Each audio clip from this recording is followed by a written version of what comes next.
I'm going to say a few words, and firstly to congratulate all of you who are here. Mwekubire mu ngalo. And to thank God for the media houses that have taken this initiative to pick on such an ardent topic and time to really give back to the young people. We want to thank NBS for being here. Come on, let's clap for them and the whole team. I'm going to say a few words really, especially when JK told me about Smari, and him and wonderful lady Rowena have been updating our team on what these people are trying to do here. My heart for the young people, especially for the challenges of unemployment and the poverty you hear, not only in Uganda, but across the world. I mean, I was telling somebody, even in the United States, there are street children. Even in the United States, there are people who are homeless. In the United States, there are people who are believing God for food tomorrow. So whether you're in the greatest country in the world or the least there is, many of the challenges cut across. But when I studied the mind of Smari, and I started to understand through this wonderful woman what they were trying to say, I was reminded of the late, I don't know how many of you heard of the story of a young man called Chadwick Bosman. Put up your hand if you know Chadwick Bosman. Chadwick Bosman is the young man behind Black Panther. Who remembers Black Panther? Yes, Black Panther. That movie, of course, if you are keen on the movie stars or superheroes that, you know, America had developed, almost all of them were white. You know, Superman was white, Batman was white, Spider-Man was white, you know, black, even, was she called Black Widow or what?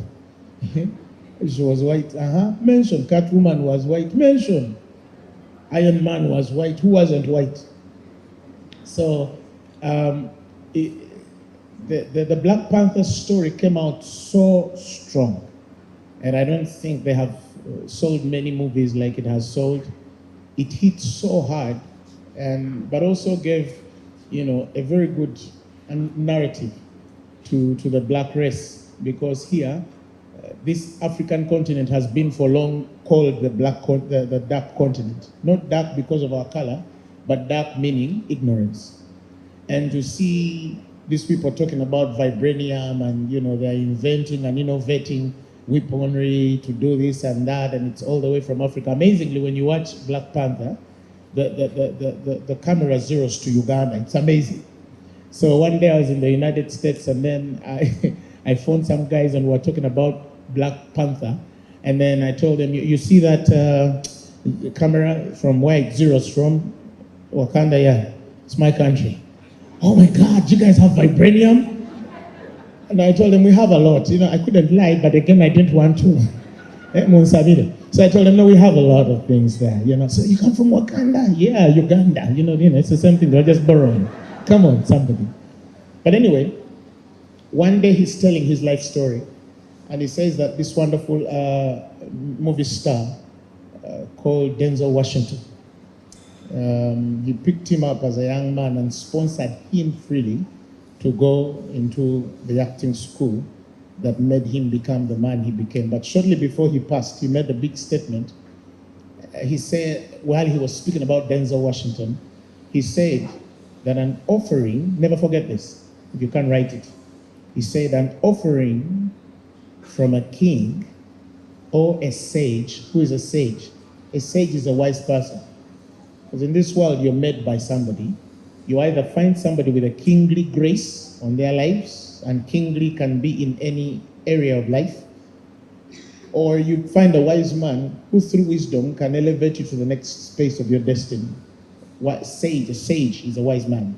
So this man said, an offering from a king or a sage is more than gold or silver. And then he added to say, it is a seed of hope and a bud of faith. That's what I'm going to explain, and then sit down.